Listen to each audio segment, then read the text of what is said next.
It says we're live, y'all. What? We are live. What's this episode like? 14? 15? 14, What episode 15, we on, y'all? 15,000? 15,000? 15,000. No, he might be exaggerating a tiny bit. Hey, we're getting there. So, Yeah. hey, what's going on, everybody? You're tuned into the Anything Can Happen show with Kenya Asa, Kwesi Dreams, and your man, Cat Vic. And today's special guest, y'all. Guess who the special guest is?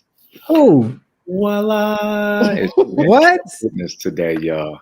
What? Come on, y'all gonna have to ask me some questions to get this conversation going. But I know Kwesi always has videos and fun stuff. I don't know if he has anything today because any behind the scenes kind of stuff. Oh man, actually, I got something really fun for the people today. Really fun. I know right before we started this live, we were having a really brief conversation about our photo shoot going down next week.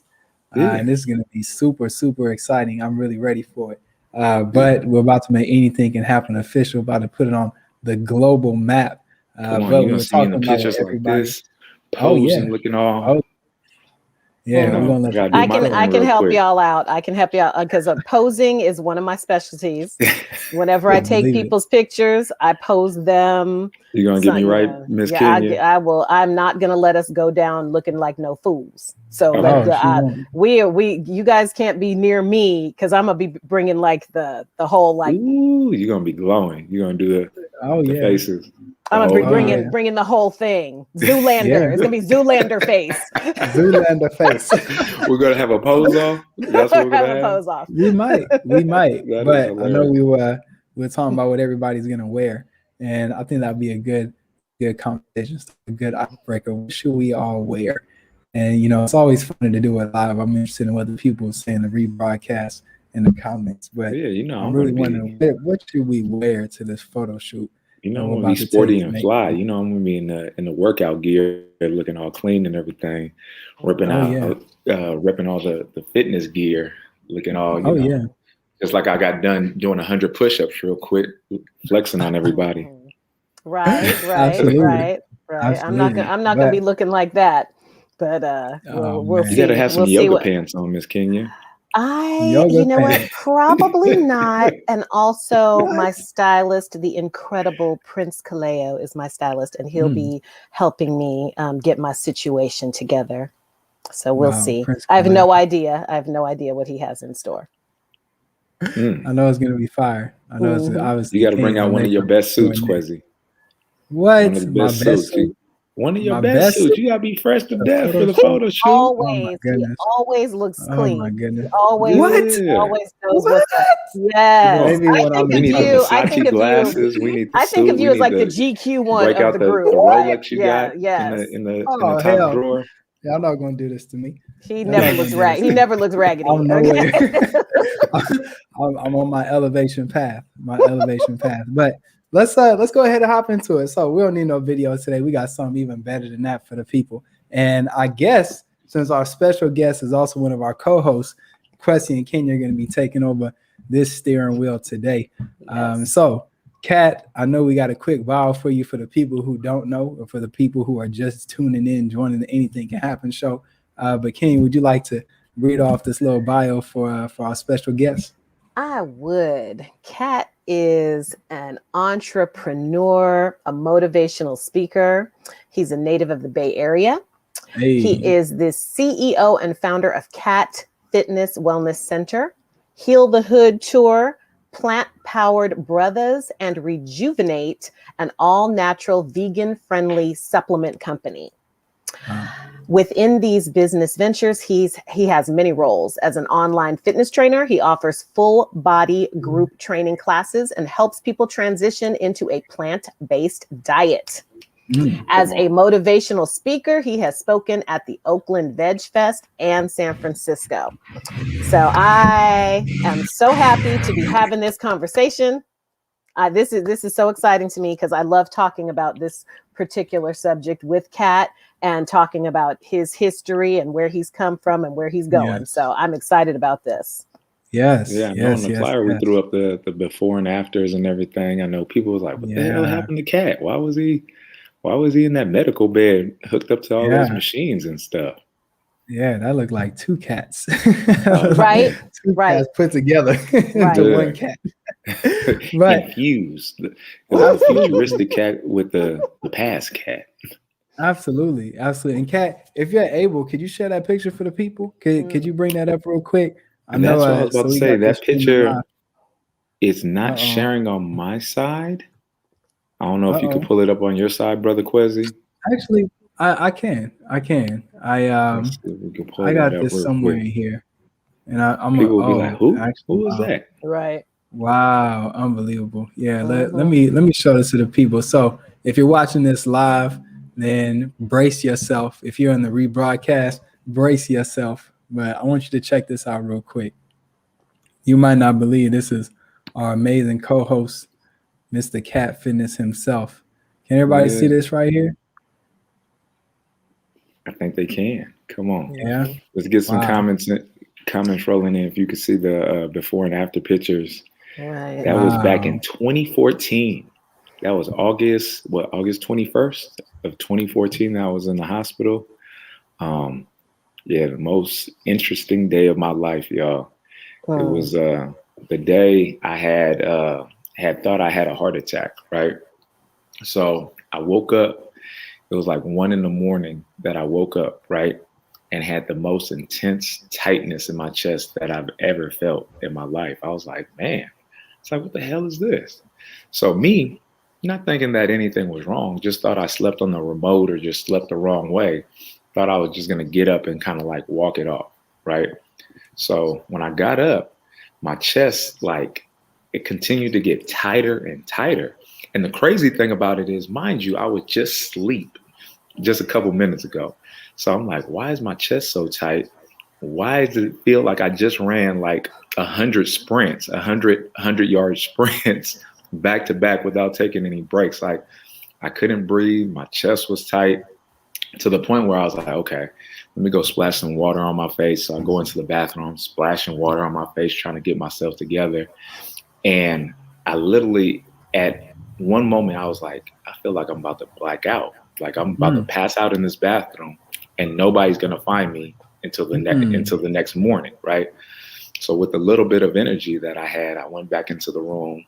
I shook my wife. I was like, babe. She was like, what's going on? I was like, my chest is tight. I can barely breathe. I feel like I'm about to pass out. I think you should call the EMT. I think you should call the ambulance, right?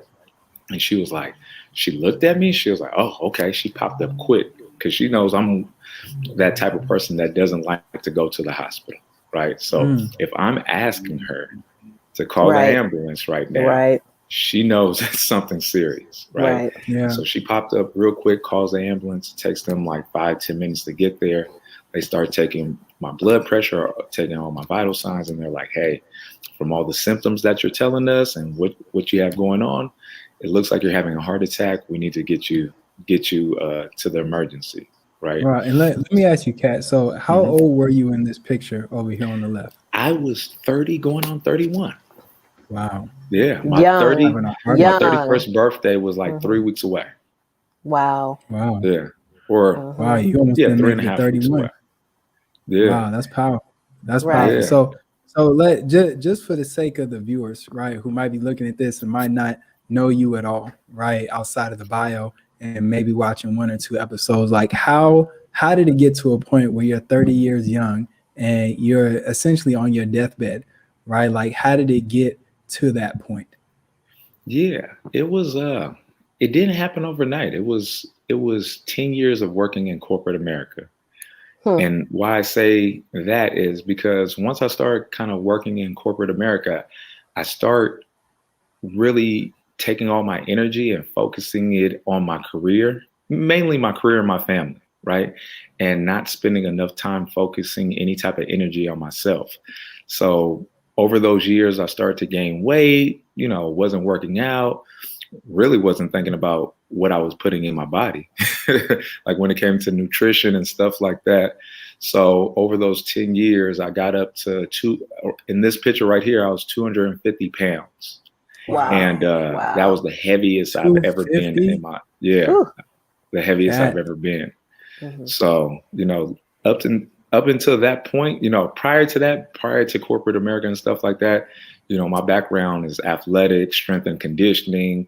I was in pretty good shape when I was younger. Not as good as what you see on the right, but I was in pretty good shape, Wow. And not until that moment, like when people say like your life flashes before your eyes, I had that moment, like when I was in the hospital and I was getting rushed to the emergency and I was in the back of the ambulance, all I could think about was my kids and my family. Sure. And I was like, damn, I fucked up, right? Like I put myself in a situation where I might not come home, And that's a really scary situation. Like when you're sitting there and you don't know what's going on with your body and you're feeling all these different things and you've never felt before, and you don't know this is the last time you might have saw your wife or saw your kids, you start thinking about all the things that you didn't do, right? And I was having that moment, like I was like, oh my God, like my oldest son at the time, I think was like 10, right? My youngest son was like 2 or 1 going on 2. So it was like, man, am I going to be able to see my kids grow up? Right. And just all these things, flashing before your eyes is like, all I was doing was praying at that time. I was like, God, please give me another chance. Let me get through this. Let me get home safely to my wife and my kids. I'll change my life around, just show me what I need to do, God. It was one of those kind of moments, And, by the grace of God, I did get to walk away from the hospital. And, at that particular moment, the tightness in my chest wasn't gone, but I was good enough to go home from what they said. So can I ask you something, Kat? Yeah. Can I ask you something? So one of the reasons why I'm so excited we're doing this episode is because people do have a tendency to believe that youth means everything's okay. Yeah. That if you're young, like you said, you were 30, that how could anybody who's 30 have a problem? How could there be a risk if you're that young? Yeah. And so I think one of the things that your situation and your experience shows us is that is not a guarantee. Just because you're 30 years old doesn't mean that you can't eat your way into a bad health situation, or not even necessarily eating your way into a bad health situation, but neglecting. And you may have even neglected some red flags along the way. There may have been you might have been out of breath once or twice in a place where you weren't normally, but you were so focused on work and, providing for your family and doing stuff like that it just wasn't at the forefront of your mind. Self-care and what goes into your body just wasn't at the forefront of your mind, And so I think it's really important for people to understand that being young does not mean that you cannot land in the hospital. Ooh, that's a nugget. And what was really interesting, probably like 5 to 6 months before I had this experience, right? I saw one of my old teammates that I played high school football with, right? And it was so crazy because I probably haven't seen him in years, right? Probably in like 6 to 7 years. And he actually gained a lot of weight too, right? And he's probably like almost like 300 pounds. Like that's how, 300? like when we were young, he was skinny, tall guy. Wow. And at this point in life, he was like damn near, he had to be close to 300, if not 300, right? And I saw him probably like six months prior. And then like 3 months after seeing him, running into him, I heard that he passed away, right? And he was just a year, with, health issues or, something happened. I don't know if he had a heart attack or something along those lines. He passed away. And I was like, wow. So when I was having my situation, that really brought it to like, oh my God. That's why I think I took the step to tell my wife, like, I don't know what's going on, but I think I need to get checked out, because of his situation. Maybe he had something similar happen to him, but he didn't, you know what I'm saying? So always making sure that, if you're feeling something, if when you feel like you're off, right? When something's just not right, go get checked out. Go see what's going on. It's better to catch it early than wait too late. Yeah, it can be scary. So it can be,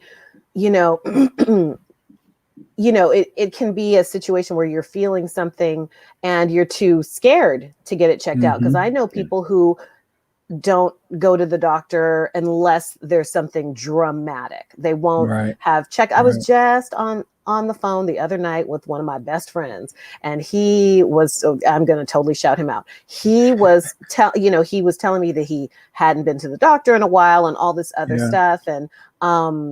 And there's the issue in this country too of doctor's visits being expensive. The fear of not being able to pay the bill and then having everything be okay. Then you'd be like, why did I do that? Why did I waste the money? You know, because it's very, very expensive to get medical care here for a lot of people.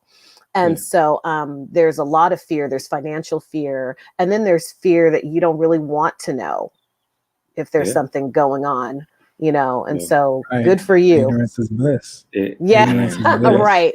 And in the same sense, it's not cheap to have a funeral as well, you know. Word. So just as much as it costs to go to the doctor and make sure everything's on point, you know, putting your family in a place where they have to pay for a funeral and all the things that come with that is also a burden on the family, you know. Right. Yeah. So better to take care of yourself than have to put your family through that. Absolutely. Yeah. And I want to shout out the viewers who are watching with us live. I see Lexi, I'm a writer. Welcome back, Lexi. I see she asked an amazing question saying, what's your topic today? And our topic today is specifically, I believe it was purpose life after physical death. Yes, purpose life after physical death, right? So right now we're still covering the physical death aspect, right? Before we get into the purpose life and all the amazing things that Kat is doing now that many of you watching know him as, right? But I really want to highlight, because I feel like, especially in this country, especially during these times, right? Just statistically speaking, the average American has gained about 30 to 40 pounds in this COVID period, right? In the last year or so. Wow. I didn't realize that.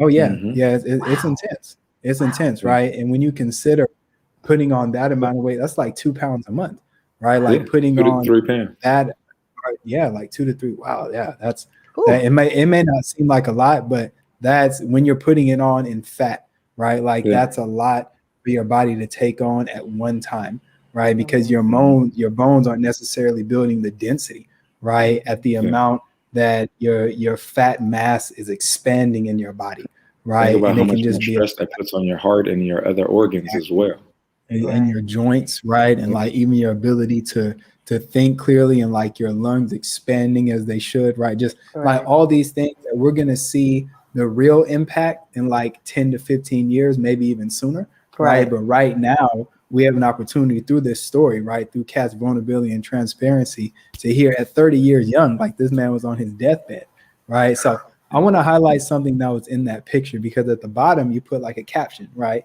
So on the left you had somebody, old Kat, laying in your deathbed, 30 years young, right?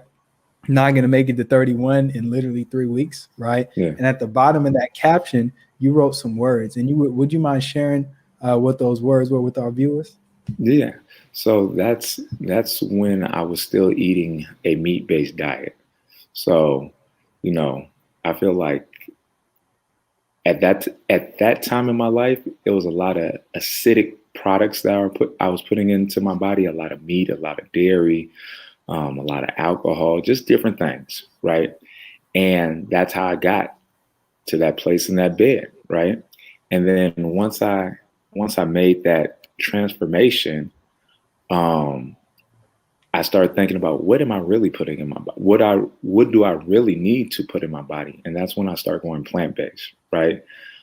It's actually almost going on 5 years since I've been completely plant-based, right? When I first initially was making my transition, unconsciously, you know, in our community, when we think about like meats that we need to cut out automatically when you want to be healthier, right? What are some of those meats that we can automatically say, oh, that's not a healthy meat, I shouldn't eat that? Right. Pork. Let's talk about it. Let's talk about it. Well, when you say stuff like that, like you say, oh, I need to cut out the pork, right? Or I need to cut out the beef. I need to cut out that red meat, right? And for whatever reason, those two things just always gravitate towards us. As a community, we can ask probably 100 people and 90% of the people would say pork and red meat, right? But then, you know, we say, oh, well, something healthier, chicken, turkey, fish. And obviously that's moving in the right direction, right? Just cutting back, you know, instead of frying food, baking food. And I went through that process, right? Until I got to the point where somebody asked me about being plant-based, right? And I really thought they were talking about being vegetarian versus being vegan, because I didn't know exactly what a vegan was at that point in my life. But as I educated myself and got more information, I just thought it was very interesting. I didn't think I was going to be doing it from that point on. But after I tried it and really felt the difference, I was actually talking to one of my clients earlier, Miss Tanya, she's on here. And it was at that point where I started feeling, once I start eating more of a plant-based diet, I start feeling the difference inside of myself. Right, the different kind of energy, because even at a certain point in my life, around my late 20s, I started suffering from anxiety, depression, different things like that as well. In your late 20s? That I felt like came out of nowhere. Right, and I was like, where did this come from? Right, I didn't know anybody else in my family that was really suffering from it. If they were, they don't speak about it, because you know a lot of times we don't speak about the mental health issues in our household. Right. So even if they did have those issues, I didn't know of anybody to talk to, right? So it was something that I was kind of dealing with on my own as well. And as I was transitioning, changing my diet, cutting out the meat, cutting out the dairy, I started really feeling a change. And I was like, wow. I started putting two and two together, and was like, wow, a lot of that was through my diet that I was getting this energy, right? Yeah. And at that point, that's when I knew that I wasn't going to go back, right? I knew how good I was feeling and how I felt versus what I used to feel and the type of energy that I held versus what I was feeling now. And I was like, no, I can't see myself ever transitioning back. So yeah, that was a huge moment in my life. That's powerful. And that's something. So I'm also vegan. Well, mostly vegan. Enough. So I always call myself too, Kwesi. I say I'm mostly vegan. I'm just plant-based and mostly vegan. Yeah, we got the carnivores, we got the vegetarians, and we got the mostly vegans. And the pescatarians. We got the pescatarians. And the pescatarians, right? And the mostly vegans. But shout out to the mostly vegans. And I know that I made a major transition, right? Because I was like, my favorite snack in the world was, y'all remember the oatmeal cream pies? Y'all ever had oatmeal cream pies? Yeah, I've never even heard of that. You've never heard of oatmeal cream pie? You gotta be 250 and over to hear about oatmeal cream pie. That's so exclusive. You get that in the back of the club. But it wasn't just oatmeal cream pie; it was the double decker, right? Yeah. You ever had the double decker oatmeal cream pie? Yeah, man, I had all that stuff back in the day. All that was my drug. I used to back in the day when it was like 75 cents at the store. I used to take my little $5 allowance. I would give me like 6 oatmeal cream pies. Oh my God. Just, whatever it takes. Whatever it takes. I got to get it in my body, right? But I realized that, like, when you think about it, right, food is energy, right? And I never thought of it this way. Like, food for me was just something I could put in my mouth, right, to keep me busy past the time, right? Enjoyment, right? Yeah. And I didn't realize that it was like a drug. It became an addiction, right? And I made a major transition because I started to realize, like, our bodies are like batteries. Our bodies are like cars, right? And food is fuel, right? But would you ever put a Coca-Cola into your engine, right? Into your gas tank. And so right. And when I started thinking of it that way, and then I used to be a heavy meat eater, right? Like, I remember my mom would shop at Costco and she would get the hot links, right? Like the Louisiana, hey, y'all know exactly what I'm talking about. Y'all some eaters here. She would get the Louisiana hot links, right? And then she would put them in the oven with like some onions and like some barbecue sauce and just like all kinds of things that I love, right? And I would go to work. I would clock in and eat all the sausage, right? And then I realized, like, these what we're consuming, right? One, we have no idea where it came from, like at all. We have no idea how long it's been in that package, the process it went through to get into that package, not understanding like this used to be like an alive thing, right? Like it's something that was like alive and had like children and had like a mate, right? Just like these are like animals, right? And not just that, but the way in America, because there's such a high demand for meat and we don't really care where it comes from or how it gets on our plate. Like these things are like mass, but I don't want to lose people, right? Like, but this is facts. Like what I'm talking about, like this is the real deal, right? Like we literally produce animals to murder them so we can consume them, right? And like the consumption is so high in this country, and it's like these animals are murdered, and just like a human, right? There are certain chemicals and toxins that are released into our body when we're in a state of fear and anxiety, right? Oh, they might about to cut this show. I'm about to start talking about the vaccine next. Next show. What's that? But long story short, right? Just being mindful, right? Like you look at somebody like Cat, right? And you wouldn't know this looking at him now unless you knew his story. But this man was 30 years young, had a heart attack, and was about to die because of what he was putting. You could say, oh, well, he also worked in corporate America. Like the food didn't help, right? Like you got to also think when you're talking about the process, right? The time it takes for an animal to be fully developed, right, can take up to a year. Now, how do they expedite those processes, right? By exposing these animals to hormones, right? Growth hormones, steroids, different things like that to grow them faster, right? Bigger and faster. It's a business. Right. So if this animal's since the day it's been born, been exposed to growth hormones and all that kind of stuff, and now we eat it, what does that do to us on the inside? What do the hormones do to us? You know what I'm saying? Because if you think about somebody that takes steroids, right? What's one of the side effects of taking steroids? Have you ever heard of anybody raging? Huh? Right. Yeah, sure. Yeah.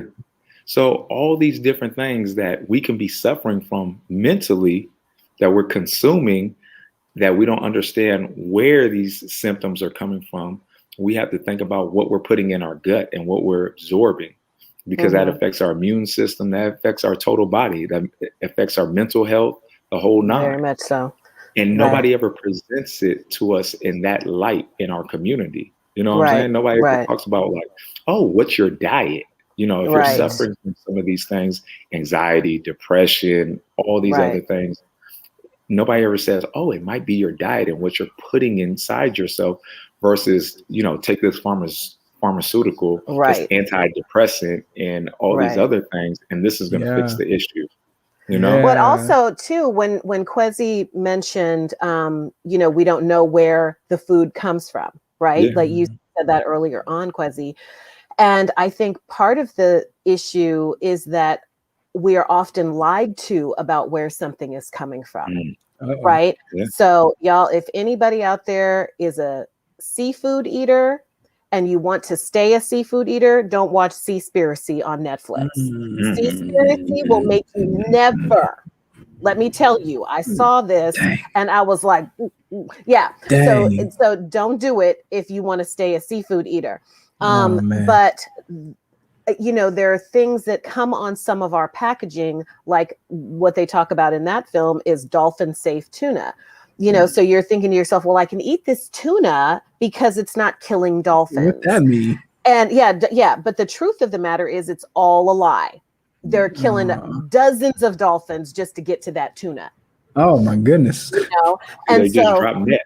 You know what I'm saying? They don't know what's it is crazy, right? And so, and then there are, like you were saying about, you know, killing animals or whatever for that, you know, our culture is that of not thinking about those things. Our culture, we grow up watching TV, watching these commercials where the cows are happy to provide us with milk. where the cow is not they have happy. a union. They have a cow union out Right. there that's The cow taking care is of not them. happy They have that a you benefit take their package. baby. Right. The cow is not happy that you take their baby away from them so that you can take their milk. That's just not, that's like it's not real. So the stuff that we see, it's just not reality. And so people may choose to eat animal products anyway, you know, and that's their thing. But understand that there are some risks involved in certain dietary behaviors, and that's what Kat experienced. Yeah, and what we all also have to understand, you know, for that animal to provide milk, and I didn't even think about this growing up, right? Like for any animal to provide milk like that on a consistent basis, it has to be lactating, right? It has to be pregnant, and you know, so they have to consistently keep these animals pregnant throughout the year to make sure that they have milk, right? And it's like, wow. It's like all the stuff, like the hormones that have to be going through the animal to have this milk and everything is like, wow, what am I really drinking right here? Right. Yeah. And it's not even just that too. It's what some of them are eating. It's in the, even if we're trying to go with like grass fed and you know, and free range and all of the buzzwords that keep people thinking to themselves, well, this is okay. You know, people always get all up in arms when I tell people I don't eat chicken. They're like, what? How do you live your life with no chicken? You know, it's like, you know, there's many other things to eat in life, you know. But, you know, so you have to think about not just what you're eating, but what the animal is eating, you know, and sometimes, you know, it is a grass fed, that's fine, whatever people want to do, but understand that there are many. You don't always know exactly your body chemistry because we're not walking around knowing, and you know, we know for the most part, so all of us know what our families are experiencing, unless we're like adopted or raised in a family that wasn't our biological family. You can look at the people above you and say, okay, this person has suffered from this. So what can I do to make sure that I don't suffer from that? But that's not where we start. We start with, I'm going to eat what my family taught me to eat. Yeah. You know, that's how we start. That's the programming. That's the programming. And then later on, when you start experiencing problems, you know, you're like, oh, maybe I should look in another direction here, you know? Yeah. That's real. That's real. And I keep seeing this meme. I'm sure y'all have seen it too, but it asks, I wonder what the first human was doing when they discovered cow milk. Right, like what was the thought process that said? Man, they was high as a kite or something. To walk over and be like, I'm so curious about what that tastes like. I want some of that. That looks like. That calf looks so happy. I want to go over there and squeeze that. Right. I'm so thirsty and drink out of it. You just go see the baby calf and you're like, get out of the way. It's my turn. Milk. Oh my God. Over here, taking all this space. Selfish. Oh Lord. But to be all bullshit aside, like we don't know what those people were going through at that time. Those people could have been starving and could have been, you know, the crops couldn't have came in and they were like, man, we need to do something to survive. What are the animals doing? And it's like, oh well, you know, the cow's providing milk. Let's see if we can survive on that. You know what I'm saying? But that was their reality at that time, right?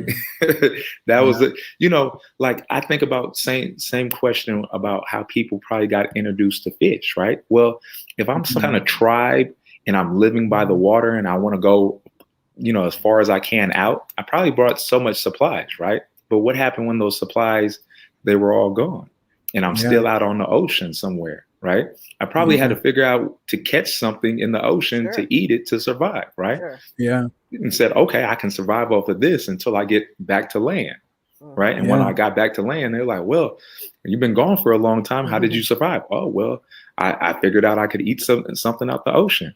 Right. Right. And also, but the ocean wasn't suffering then the way that it is now. So there Right. isn't the garbage and the fish ingesting plastics oil. and all of the things, the oil, the plastics, all of the the garbage mercuries and all that stuff. exists now. So even like my grandfather lived to, I don't know how, forever. And Forever. and but when he was growing up and forming his body and forming his healthy body, the meat and stuff that they were eating at that time, and my grandmother was from a farm and all this other stuff, that was not what we have today. No. You know, it was so, you know, much fresher, and they knew exactly what was going into it. And it wasn't a whole bunch of garbage coming out of the water and coming out of the soil. It was a completely different, animal, you know, literally and figuratively. So it's just, things are just very different now, especially in this country, you know, that we don't really know what we're getting. The packaging itself is lying to you. The packaging itself is lying to you. What's so interesting, like on a lot of foods, especially on the shelves, like that have the long shelf life, it's so funny that a lot of places in other parts of the world won't allow a lot of those ingredients into their foods and put them on the shelves, but it's perfectly fine here. Oh yeah. Yeah. You know what I'm saying? Yeah. The FDA in this country will approve almost anything. Oh yeah, because you know they're getting cut. Somebody's cutting the check at the end of the day. That's right. That's right. Because they're in cahoots. They're in cahoots with the pharmaceutical companies. They don't want you to be necessarily healthy, because then there's a lot of money changing hands out there. That it's not about you being a healthy person. It's about lining their pockets. Bottom dollar. And this is good. This is really good. And I want to transition and ask Kat, like, you know, obviously we've talked a lot about what happened, right? And I feel like now is a good time to talk about what's happening, right? And like just discussing that transition, right? Because I feel like most people, especially those who are watching this live and who are going to watch the rebroadcast, like most people are where you were at, right? Like in a state of just being unaware, right? Like being ignorant. And that's how we're taught to be. Like obviously in this country, like we don't learn about ingredients, you know, and we don't learn about where our food really comes from. Like we're intentionally kept in the dark, right? So you are a true American citizen in so many ways, but there was obviously an enlightening, like an awareness that led you to where you are now, right? Being like a fitness advocate, being a health advocate, literally starting Heal the Hood, right? And educating families and our communities on what we're putting into our bodies and the level of activity that we should have on a daily basis. But like, what was that transition like, right? So you had the heart attack, you're laying in your deathbed, you're having your life flash before your eyes. What happened next? After that, like directly after that, it was like, okay, I need to get testing done to see exactly what's going on. Because like I said, once I left the hospital, they said I was good on the aspect of, you know, they could release me, but I was still suffering from this tightness and shortness of breath in my chest, right? So I had to go see a cardiologist. So from there, I went to go to see a cardiologist. What was crazy was he actually knew my family history. Like I came to this doctor, this specialist, I thought I never met him before, right? But he was looking through my profile. And at that point, he looked at my last name. My last name is Catley, right? So he looked and he was like, do you know a Gladys? Do you know a Gladys Catley? And I was like, yeah, that's my grandmother. Mind you, my grandmother passed away in the mid-90s, right? And that was probably when I was like 12 years old, right? 12 years old, now I'm 30. And this doctor's asking me about my grandmother, right? And I was like, yeah, that's my grandmother. He was like, yeah, I worked with her. I know all her health issues, blah, blah, blah, blah. He was like, I actually went to her funeral, right? Wow. And I was like, wow. He was like, from what it sounds like is you have a congested valve, right? And we might have to put a stent in there to open it up. And that's the pressure and tightness that you feel in your chest. It's not enough blood getting there. He was like, but we have to do what's called a stress test, right? Stress test, they put you on a treadmill and put all the monitors on you, seeing the oxygen, the blood flow, everything that's going on with your heart, right? So I did that, got the results back, and guess what? No, I didn't need a stent in my heart. And I was like, so what's going on, Like, you know, I'm really like, I want to fix this. I want to get to the bottom of it. Like, tell me what I need to do. Right. And at that point, it was like, you know, when a doctor is like, I don't know, you know, like, I don't know what to tell Western medicine. That's so comforting. That is so comforting. And we put so much into our physicians too. Yeah. You know, I know a lot of people in the Black community, doctors are like gods. Yeah. You know, so if your doctor's like, I don't know what to tell you. I don't know what to tell you next. You know what I'm saying? Like, what do you do? And he was like, well, what I can suggest is you probably want to lose some weight. Right. And I was like, okay. So in my mind, I was like, okay, like I know what it takes to get in shape. I know what to do. I just need to start implementing it. Right. So at that point, I put myself on a 6-month program to lose 70 pounds. And it was intense. Yeah. So I cut out all the alcohol, cut out all the junk food, cut out all the processed food, cut out the beef, the pork, and did mostly baked foods and vegetables. Right. And in 6 months, obviously, I was working out at that time. I was doing my strength and conditioning throughout the 6 months, 5 days a week. Within 6 months, 70 pounds was gone, right? Wow. And then at that point, I just started reevaluating my life, right? Like I had the time to really like look and just be like, damn, like I got to this point in my life due to these things, like these stresses. This is the reason I was eating this way. This is the way I was why I was treating myself this way. I was like, it's time for a change, right? So I looked at my life and it's just like, if I could be doing anything with my life right now, what would I be doing? What am I passionate about? And I've always been passionate about fitness. I've always loved fitness since I was younger. So I was like, let me get back into that, because the only reason I got away from that is because, you know, as your loved ones tell you, they're like, okay, well, you know, if you don't have a job with benefits and this and that and the corporate dream, like it's not a real job, right? And being young at that time, you like, okay, well, obviously they must be telling me the best thing that I should be doing. So that's why I pursued that and got away from the fitness world initially, right? So I was like, well, I'm going to take the risk. I'm going to go back and do something that I'm passionate about and see where that takes me. And that's when all these other doors start to open up, right? Wow. This is when the events start happening, doing the things that I do in the community and being able to provide a service and really educating and making a difference in the community, right? Yeah. And that's where it all started to change. It was like really betting on myself and not relying on corporate America anymore.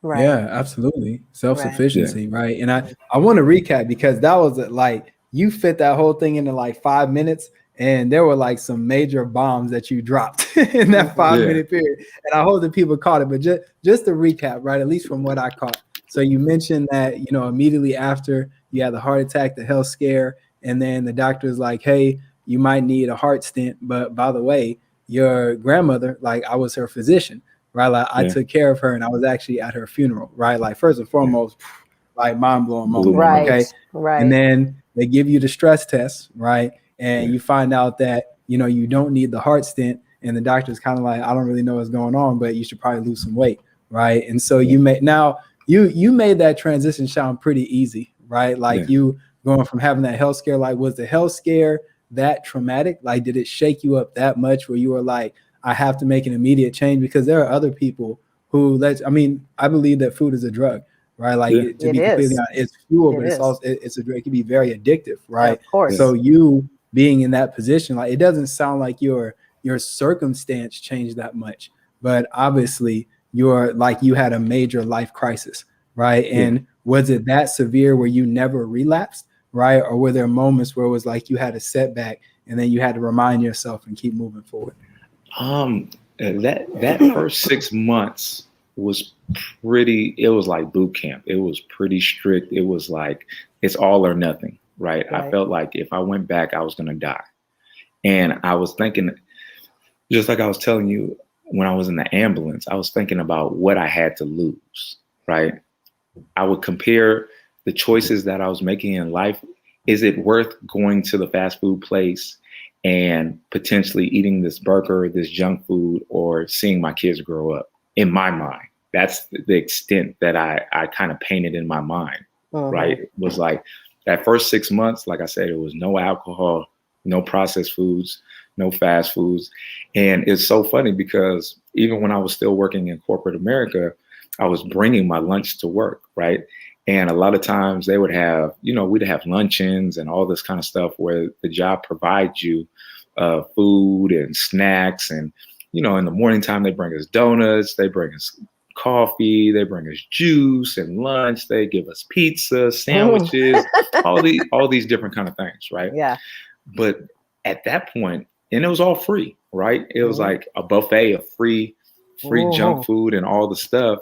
And it's so funny because as I'm bringing my packaged lunch, like my meal prep to work, like my coworkers are looking at me like, what the hell are you doing? I was like, I'm having lunch. They're like, they're giving us lunch. Why are you bringing food? And I was like, because I was like, that has everything that I don't need right now. Mm-hmm. And they really, at first, I was pretty much like the joke of the office. Like, look at this guy, he's bringing lunch. We're getting free food, and this guy's, eating home cooked meals, kind of thing, right? But as the months went on, and they start seeing my transformation and seeing that I was really serious, and seeing me lose all the weight and all that kind of stuff, like a lot of people were like, "Oh man, you really did that!" Like they watched me at the office every day. Have my lunch, do my workouts, do all these things. And over 6 months, they looked up and was like, damn, you really did that. You know what I'm saying? Right. And a lot of people would kind of like it, it jogged a lot of things for a lot of people, even at the office. So, that first 6 months was pretty intense. I would say, I can't think of a time that I really like went out to eat or anything like that. And it was just something I knew inside myself that I had to do. I had to accomplish for myself. Right. Now, is that going to be for everybody? No. Like, sometimes you need those baby steps. You need to make that transition. Right. Me, it was more of like, it was all or nothing. Like I said, that experience in the ambulance, the hospital, the whole nine was like, no, this is not where I want to be in my life. Right. And you had a previous experience. You had a previous period in your time where fitness was a passion for you. Exactly. So you didn't start from zero like a lot of people start from zero. And so when people, a lot of times, what would you say to people, Kat, who start something and then they will fall off the wagon, and then that makes them feel really bad, and then it's hard for them to get back started again because they don't have that kind of fitness history that you had to kind of go back to? I would say always, and I talk to my clients about this all the time. I said, find things that you like, right? A lot of times we're always finding these trendy diets, trendy workouts, all these things that are trending. Oh, the next best workout, the next best diet, the next, all these things, right? Yeah. And I tell people, I said, that's all good. But I said, you just got to find things that you're truly passionate about. Like I really get to know my clients and talk to them about, if they love dancing, if they like going out and riding bikes, if they like skating, swimming, just what kind of activities do you enjoy? Right? Do what you love. Do what you love, right? Because if you're doing something that you're passionate about and you're excited about doing it, you're going to be consistency. And and the consistency is the key. The key to getting there, right? It's not always doing the crazy workouts that you see on your Instagram page or your Facebook page or whatever the case may be. It's about getting up and just getting that body moving, right? And finding what works for you, right? So when people say these one and done kind of workout trends and stuff like that, I'm like, that's when you see people, they do the trendy thing for a couple months or a year or something, and they typically fall off, right? They do the trendy diet for a couple months or a year and they fall off, right? It's like really understanding why I'm eating this way. You know what I'm saying? Why am I putting these foods in my body? What are the benefits? How's it recharging me? How is it fueling my immune system? You know what I'm saying? Like all these things. Then you start to really understand, like, oh, I know why I'm doing this versus just doing it just because. Right. Yeah. Can you address things like, oh, I'm sorry, Quincy. I was just going to say, can you address things like shortcuts? Because, I'm not going to name no names, but I know some people. I do have a friend maybe she's watching at this moment, Hey, friend. who about maybe, I don't know how many years ago this was, might have been 6 or 7 years ago, where she was like, I found this new thing. It's called diet cookies. I can eat all the cookies I want. It's a diet It's ice called cream what? thing out there, too. Diet cookies. Diet So it cookies. had some sort Sign of, me up. I think it was like a appetite suppressant in a cookies. You know? Nice. give me a box. And Right I now. was like, listen, and I'd been telling her for years, you know, I've been talking to her for years and years about nutrition stuff. And I was like, that's not a thing.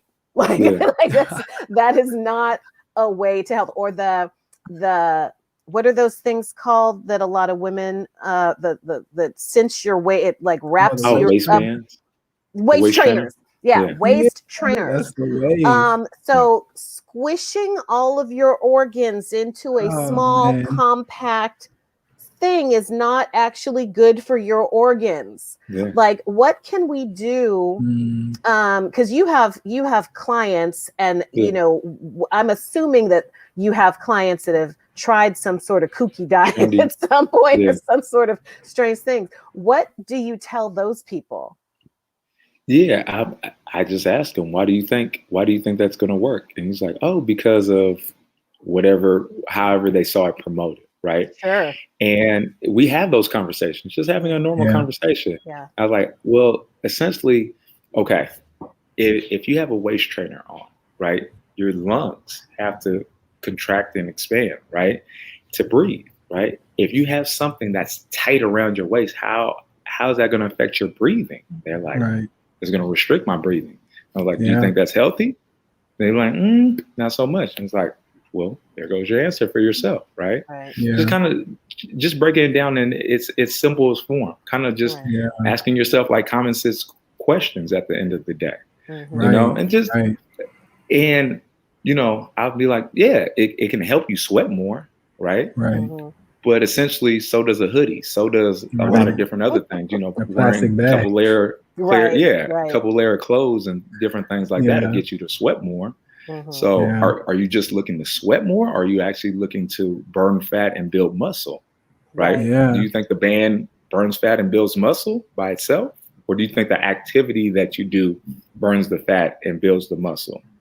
Well, obviously the activity. Well, so what is the band essentially doing, right? Is it worth your money? It's trendy, it's cool, it makes you look good in pictures, but how much does it actually make a change? That's no like I said, it gets you to sweat more. If you're looking to lose some water weight, it's a great way to lose some water weight. But you know, what's the goal of it? Like, why are we really doing this? Right. And that's amazing. Actually, so we have a few minutes left, but I want to share this picture one last time, Kat, because we talked about where you were, we talked about where you're at, and now I want to discuss really briefly just where you're going. You know, if you could share with the people, I mean, obviously this picture on the right is a major transition from where you were on the left, right? Like in every sense of the word, like it's shocking. That's even the same human being, right? Showing the potential for growth and change and transformation. But let's just talk really quick, you know, like where are you currently going in your health journey? And where do you plan to be, let's say in the next like 5 to 10 years? Yeah. Right now it's really been big in speaking to my spirit to continue to push the Heal the Hood events that we're doing and the workshops, just because of what we've been talking about, just the educational piece, right?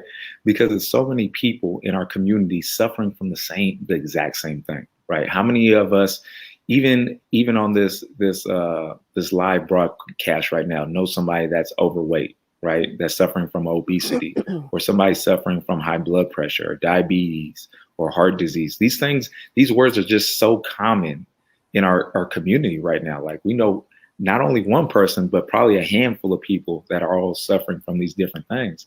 And a lot of it just has to do with our nutrition, our physical fitness, and our environment when it comes to work and different things like that. Like mental health has a lot of issues when it comes to different diseases as well.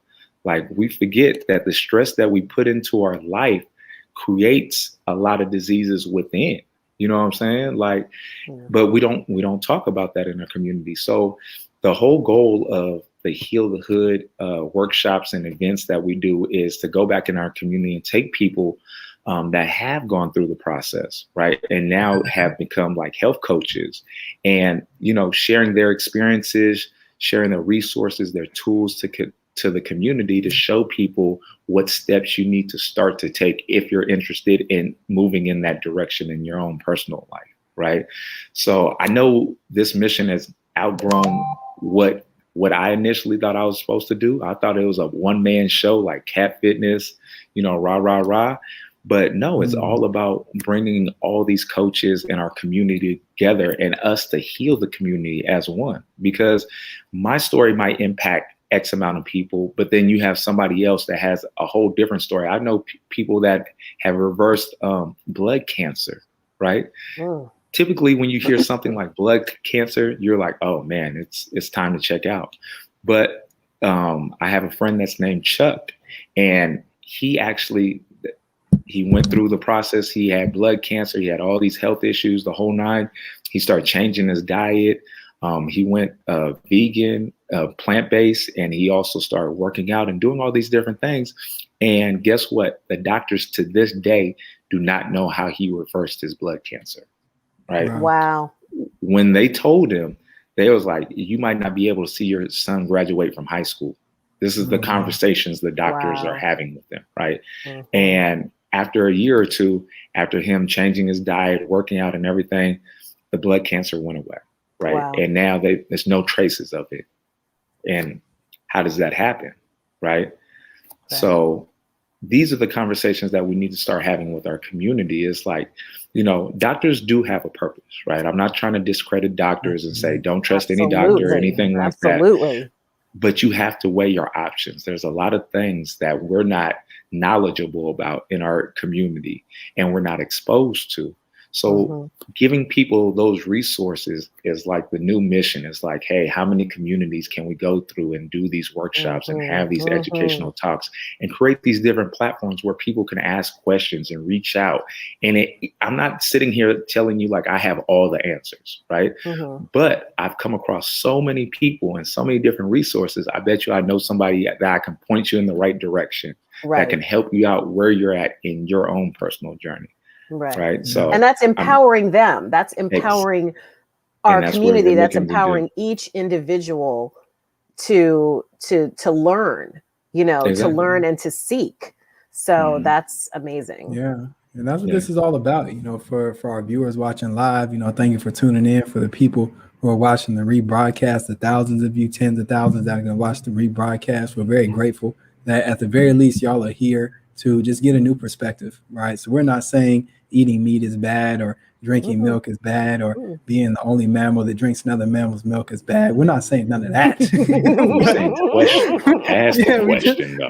We're engaging in some conversation, right? Because I know for a fact, much like Kat, I was actually diagnosed as pre-diabetic when I was like 12, 13 years old, right? And I was a milk drinker. I drank milk and I don't mean from my mom's breast. I mean like from a cow every freaking day, right? Yeah. Multiple glasses. Because it makes you stronger and taller. And this is and that's the only way that you can get calcium. That's the only way. But that was like being a 90s kid, right? Like I'm sure in the 80s, the 70s, the 60s, it was the same thing. But being a 90s kid, like I remember those commercials vividly, right? Like the milk commercials, and they had like the Nesquik with the strawberry and the chocolate and the banana, and like they had the whole Powerpuff Girls thing, like Teenage Mutant Ninja Turtle. All that was attached. You remember, you know exactly what I'm talking about. Trying to brainwash me and stuff, right? I was in it though. I was in the mix. I wanted all of it, but I didn't see how those habits and behaviors led to my diagnosis, right? There was no connection in my mind. And I know somebody never got out of that phase, because at least I had my wake-up call. Some people are still waiting on their wake-up call, and I can only pray that this helps to steer you in the right direction. So again, thank y'all for tuning in, but we're coming to a close, ladies and gentlemen. This has been beautiful. Kat, tell the people, where can they find? Thank you for being our guest today. Where can they find you, brother? Yeah, you can, on my own personal page, you can look me up on IG at Cat Fitness 3, on Facebook, Cat Fitness. My website is www.catfitnesswellnesscenter.com. If you're interested in joining our online classes or seeing if we have any one-on-one spots available, you can definitely reach out to me there. or on any of my social media platforms. But if you want to just check out, more information on the rebroadcasting of Heal the Hood, our IG page is Heal the Hood Events. On Instagram, it's Heal the Hood. On Facebook. And thanks to Brother Kwesi, we have a YouTube page now to Heal the Hood. So you can catch our videos on the Heal the Hood YouTube page as well. Amen. Where can they find y'all at, though? Because y'all have so much great information, because sometimes our pockets are hurting. Sometimes we need a little bit more of self-care and what that looks like for individuals. So where can we find y'all at? Well, you can find me. Yeah, you can find me at Ruby Envy on Instagram, Ruby Envy on Facebook, Ruby Envy on Twitter. I'm on Clubhouse, Kenya Asa on Clubhouse. And what else? Is that it? I think that's it right now. Well, where can they find you, brother? Absolutely. So, that's the alarm. That means it's definitely time to go. But you can find me at Kwesi.dreams on Instagram, Kwesi Dreams on Facebook, Kwesi Dreams on YouTube. But I'm out here. I'm around. You can look up Alignment Agency. That's the name of the firm that my wife and I have started in finances, working with our community to unite wealth and wellness, because they can and should be one and the same. But just tune in every Tuesday at 5 o'clock. Especially when people say it costs too much to be healthy, right? Oh, geez, Louise. That's why they're making these decisions. It's like, well, I want to be healthy, but it costs too much, right? Yeah. And in the grand scheme of things, that's another lie that we tell ourselves why we don't make that transition, because it's really not. I mean, when you look at it, obviously, if you're buying any kind of processed foods, it can kind of get expensive, right? But if you're buying, plant-based whole foods and stuff like that, and you're getting stuff in season, y'all, making sure that you're getting stuff in season, and finding places that you can find it affordable, right? So if you have any more questions about things like that, and you're looking to make those kind of transitions, going from, a meat-based diet, closer, not saying that you have to go all the way, but getting closer to a plant-based whole food diet, feel free to reach out to me on any of my social media platforms. I got a lot of great content I can shoot y'all to start giving y'all some information to help make that transition as well, y'all. There it is. Okay. There it is. Well, that's a better point than any to end on. So y'all can find us at Anything Can Happen show with Kat, Kenya, and Kwesi every Tuesday live, 5 o'clock Pacific Standard Time. You can also catch us on the rebroadcast on YouTube. We post some clips and highlights on Instagram. You can watch it on Facebook as well. If you want to find it, you know where to find us. But that's all we got. All right, y'all. We'll see you next time. Enjoy the rest of y'all evening. And once again, peace out. Yeah.